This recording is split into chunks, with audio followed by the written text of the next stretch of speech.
Hi there folks, back again for another video. In this one, this one's a little bit out of the ordinary because it's coming out not on a Sunday. What the hell's going on? But I kind of just stumbled on this as I was tinkering around at work today. And I thought it would be pretty awesome to dive in and have a chat about this game. So this is Hobgoblin, which is a new mass battle fantasy game that's been designed by Mike Hutchinson. A lot of people might know Mike Hutchinson as the person who created Gaslands, which is an absolutely fantastic game of vehicular carnage, a la Mad Max, sort of that kind of thing, with toy cars that you race around the tabletop and smash each other up and all that kind of good stuff. It's a very good game, and a lot of people have very much enjoyed it over the last little while. He's also part of like a little collective of creatives that do a whole bunch of other little small projects and stuff. You know, hangs out with the likes of Ash Barker and Joseph McCullough and stuff like that, and works in the same kind of sphere as them. He's sort of a contributor to Blaster magazine, and also he kind of publishes under, as you can see here, Planet Smasher Games, which is what he works on as well. And he's got a bunch of other games that he's done, including A Billion Suns, which is a very awesome kind of naval combat game in space. But we're not here to talk about those games. We're here to talk about Hobgoblin. So Hobgoblin is a brutal fantasy battle game, as you can see there, that comes from Mike Hutchinson, and it's on Kickstarter right now. The reason that I'm talking about it at this moment and not on the weekend is that it only has 21 hours left to go on the project, so you don't have long to get in there and check this out for yourself and see whether or not you like it. Obviously, it's going to be around for a while anyway after that, but if you want to get in on the Kickstarter and get the rulebook and all sorts of other things sooner rather than later, then you might want to go and check this one out. It's got a pretty low buy-in as well, but we'll get to that in a second. So what is Hobgoblin? So Hobgoblin is a game of brutal fantasy battles, as you can see there, and the focus of this is that it's kind of set in this kind of underground world that has been created, where there is this constant war brewing between the different races that sort of take control of this sort of this kingdom, as you can see here, which was done in this lovely map. So the world is called Rotvaldan, which is pretty awesome, and is split into different sort of segments where people can go and battle and take control of different areas of the kingdom and stuff like that. The reason why people are battling is because they found these cursed artifacts, as you can see here, that allow the bearers to summon mighty armies to battle for control of the different regions. And it's started to make these fellows, however you want to go about it in terms of your fantasy army, into quite mighty individuals called the Haunted. So you'll be diving into this room of blood, guts, death and everything else in between, while building up your fantasy armies and trying to take control of everything through campaigns and the like. Talking of campaigns, which is kind of cool, they have also sort of gone through what's actually going to be included in the book, but we'll come back to that in a bit, because I just want to actually walk you through what Hobgoblin is as a game. So as I said, mass battle. That means rank and flank in this case. So that means you're going to be having large ranked up units, a little bit like Warhammer Fantasy Battles or Kings of War, if those are games that you've already played. They are based on either wide footprints or narrow footprints. So kind of think of wide footprints as your large blocks of infantry, and your narrow footprints as monsters, flyers, ranged units, skirmishers, that kind of thing as well. This also means that you don't necessarily have to play this game in 28mm scale.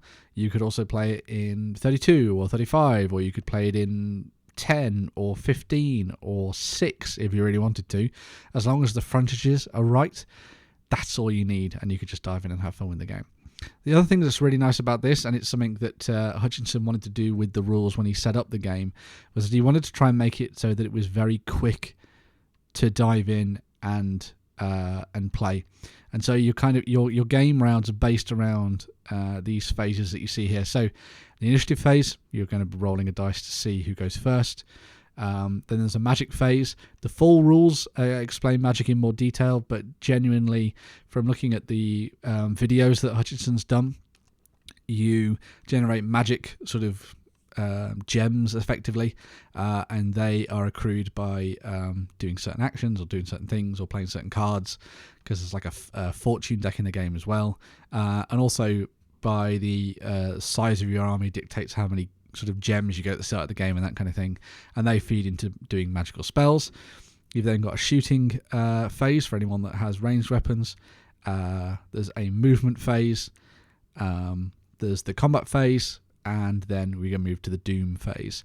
And this is where I want to kind of drive home the idea of how quick and easy this game is. So the actual game has no model removal, so it works a little bit like Kings of War in that sense, where a value starts to tick up on both your units and the enemy units, and then when it gets to a certain level, they are broken and they leave the game.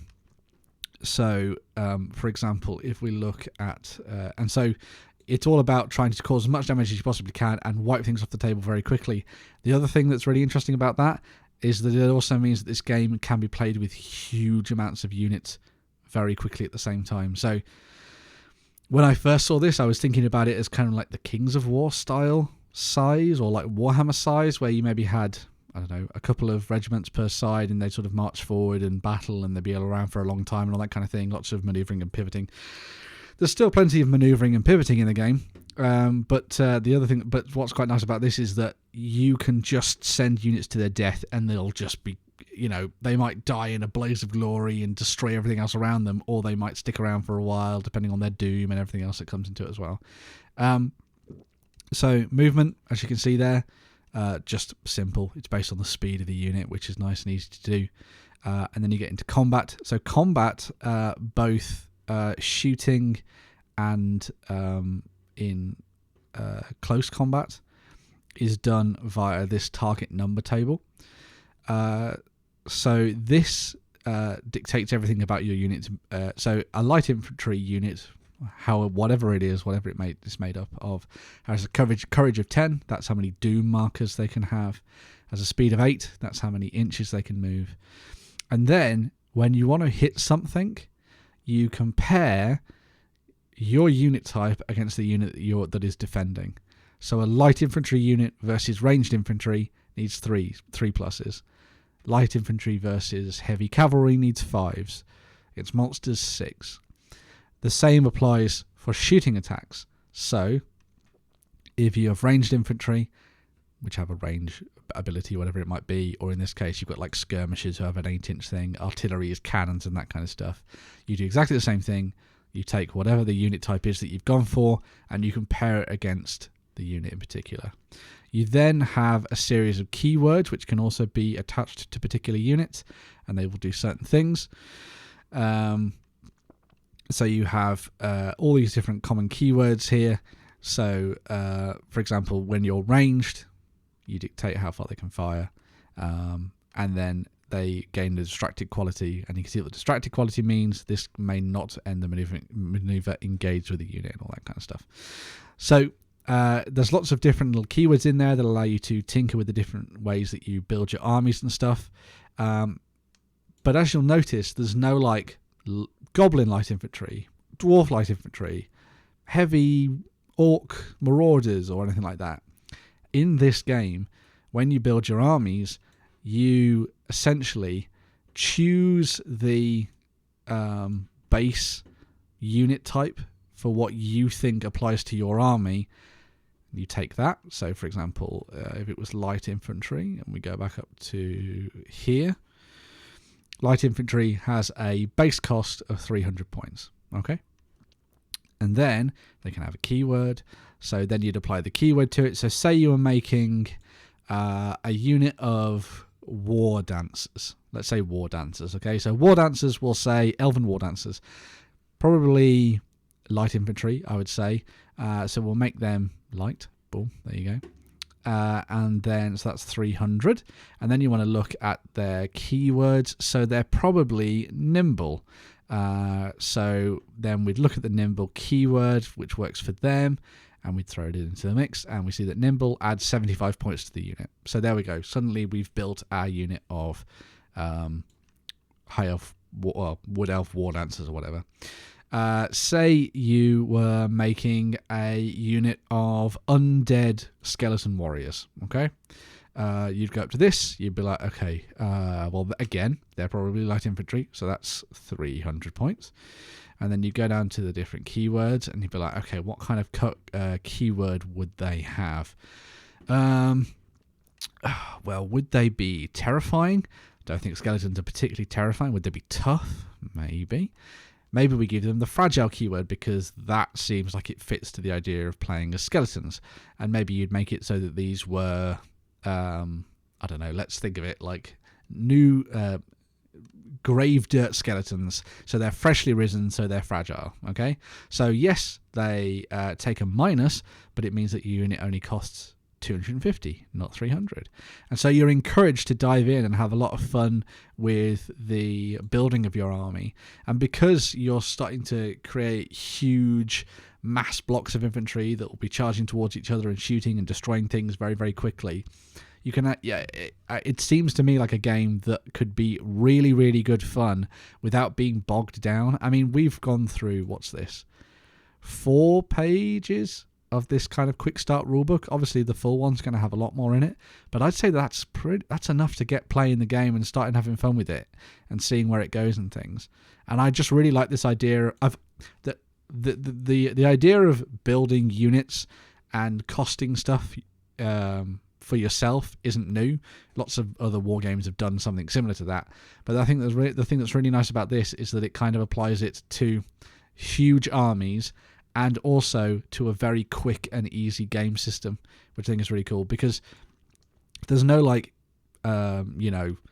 rolling to hit, rolling to wound, armor saves or anything like that. It's literally as simple as taking 10 dice if you're in close combat, taking 5 dice if you're shooting, and then just doing damage to unit, rolling to see if you beat your score on the dice. And the allocation of that kind of stuff is really interesting as well. So you must allocate 3 attack dice to every enemy that you're engaged with, but then you can split them however you like. And I like that shooting has less dice than ranged than close combat, because it means that it's not just going to turn into like a shooting duel between you and your opponent, which I think is kind of cool. And because things just tick up very, very quickly, like I was watching some of the demo turns that he did as part of his YouTube videos, which I will link down below actually on the Planet Smasher YouTube page. But I was watching some of those games, and the fact that regiments were basically just getting torn apart in one round of combat just seems to me like a really fun way of playing out huge, brutal games, where the kind of idea and the mythos behind all of this is that, people are summoning up these armies to die in the name of their kingdom underground, where they're trying to secure magical items and all sorts of different things like that. So as you can see, doom tokens, once you reach your doom limit, you're gone.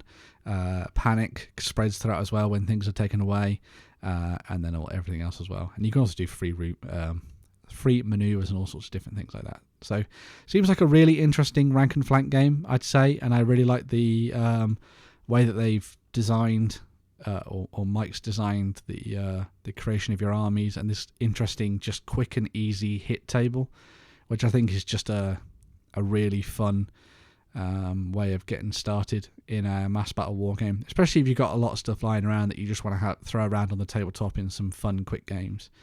If you are interested in the process of building an army, by the way, there is actually this here. So can I zoom it even in anymore? There we go. So this is the army builder that I will also link down below, so you can go and have a look at it. This comes with, you just basically, the way that Mike did it in his video was he basically just had a look around at armies that he liked on the internet and was like, that's cool, what would it be? So you decide on the name of your unit, you decide what kind of type it is, you decide if it has a strength or a weakness, as you can see there, and then it'll tell you how many points it has based on a little bit of maths and stuff. So you can very quickly and easily make armies in this and have everything saved so you're ready to go, which I think is really cool. And obviously there's quick start rules for you to go and download and have a look at there. I will also point out that there are videos. Here we go. So here's the videos from Planet Smasher from Mike. These are the videos that I watched earlier today. So there's the basics one, which leads you through the standard way that you play the game. Then there's the advanced rule section, which talks about fortune cards. So at the beginning of the game, there's also a fortune card window where you'll kind of play from a deck of cards, and you can play them during the game as well when certain conditions come up. There's also rules for magic and how that works in there, and also how generals work. So mages, when you buy a mage, you simply give the magical quality, I think it is. Let me just check. Yeah, there should be something in here that says magical or spellcaster. Wizard, there we go. You give wizard to one unit type, and you simply just model a wizard into that unit. One of your armies has to have, well, one of your models has to be a general, of course, as well. And yeah, you just dive in and have some fun with it. What else was on here as well? So yeah, magic rules are in there. And talking about how that works and how leaders can affect the doom rating of different troops as well, although there's other qualities that can lower or raise it at the same time. There's a quick breakdown of how to build your armies there, which is basically going through what I said here, which is nice and easy. And then you've got the Chaos of War thing. So this is one of the newer videos that's been set up, and this goes into what's actually included in the main rulebook when that finally lands, and you can see that here on the Kickstarter page. So yeah, narrative scenarios and the procedurally generated scenario system is also in here, called Chaos of War, where you basically roll on tables. And you roll a d66, and that determines your game over a number of different categories, which I think is really cool and just allows you to come up with lots of stuff on the fly. And obviously you can see there's a whole bunch of additional things in here. So there's multiplayer rules coming out, the Abyssal Sorcery list, so you've got all your magic. You've got your basics of combat, movement, the use of cursed artifacts, so your arcane weapons, your magical weapons, and then also a breakdown of how you build your armies and unit creation and how all that works. As I say, I think Hobgoblin is one of those games, a little bit like Dragon Rampant or Fantastic Battles, that will allow you to just play with whatever miniatures you have lying around, really, and will give you a really good time in a can, as they say. There's not a lot of time left on the Kickstarter at the moment. As you can see, at the time that I'm filming this, there's 21 hours, so there's, you know, maybe a day or so left if you're seeing this fairly soon. And actually, when it comes to the price to get into it, it's not that bad. For a PDF, you're paying $30, $29, and you get the STL for the fancy miniature and also the print and play cards. Or you can go a little bit higher. You can pay $52 and you get the hardcover rulebook, the PDF for that, the fortune cards, the objective cards, so you can set up games nice and quickly, and then spell cards as well there, which I think is kind of nice. So if I was going to go for anything, I'd probably go for the physical book and the cards, because it's always nice to just have something in your hands to use at the tabletop. And of course you've got all the extra bits and pieces that you can see here as well, which are going to be very handy for people building armies and just wanting to have a go at things. I just wanted to show off, so this is the miniature that they've been working on, by the way. So this is based on the artwork by Crom. Crom did the artwork for the front cover that you were seeing back here. An amazing artist, and I'll have their art page linked down below as well. But it's definitely worth going to have a look at and sort of exploring a little bit more about this one, I think.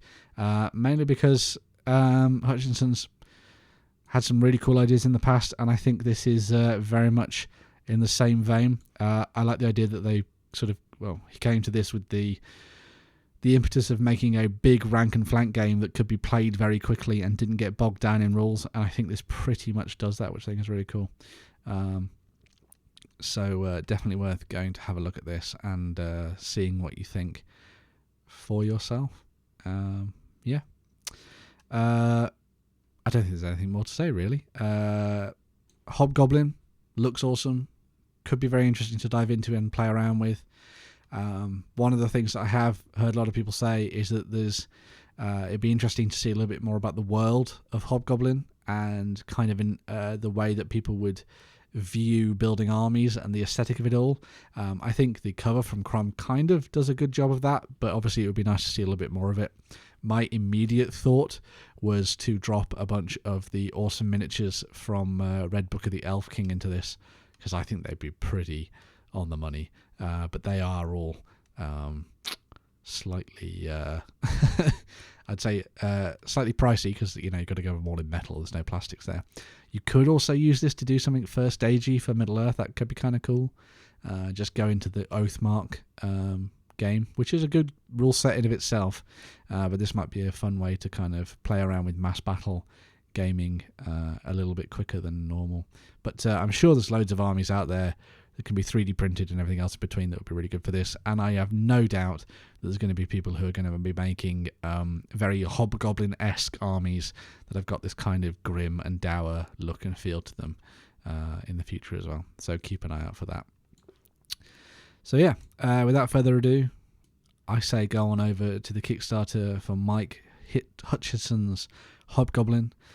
This isn't sponsored or anything. I just really like the sound of this game. I think it sounds absolutely awesome, and I'm definitely going to be backing the project, I think.